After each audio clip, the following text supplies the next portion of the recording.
From the Detroit Free Press, I'm Robin Chan with today's Voice Briefing. It's Thursday, June 19th, 2025.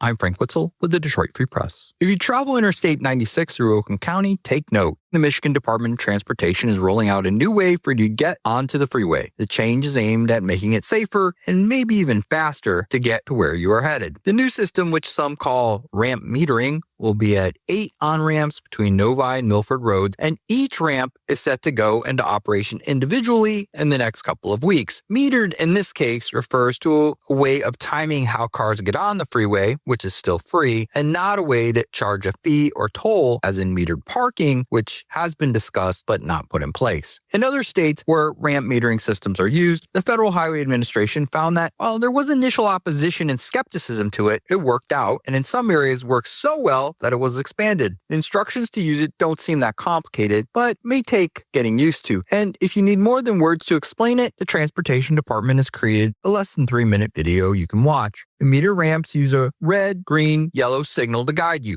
Red, of course, means stop, green, go, and a flashing yellow means merge onto the freeway the way you used to before without stopping, but with caution.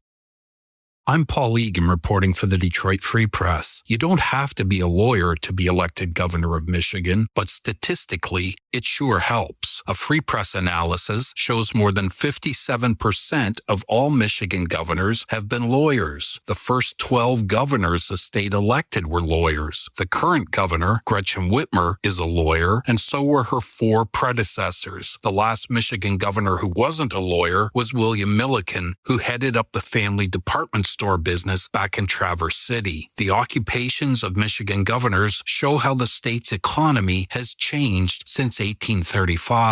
6 lumber barons have been elected governor, a bootmaker, a cheesemaker, and of course, an auto executive. Governor George Romney was the president of American Motors. Hey everybody, this is Evan Petzold, the Detroit Tigers beat writer for the Detroit Free Press. On this week's episode of our podcast, Days of Roar, we talked about the value of Tarik Skubal on the free agent market. Is he worth $425 million? Here's a quick snippet of our conversation.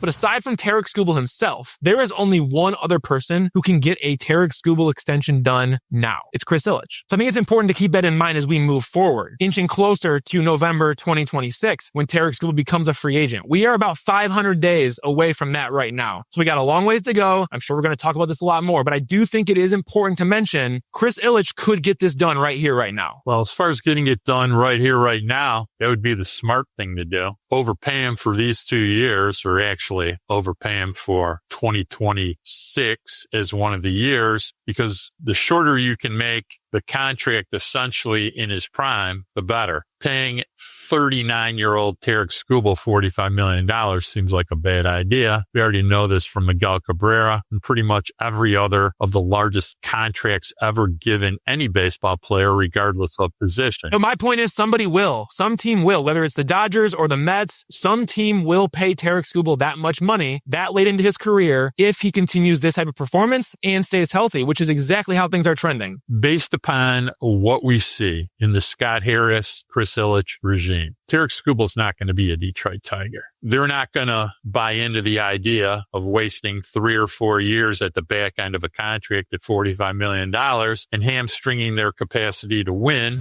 You can hear that full conversation in this week's episode of Days of Roar, which is available wherever you listen to podcasts. And as always, you can find our latest coverage on freep.com/sports.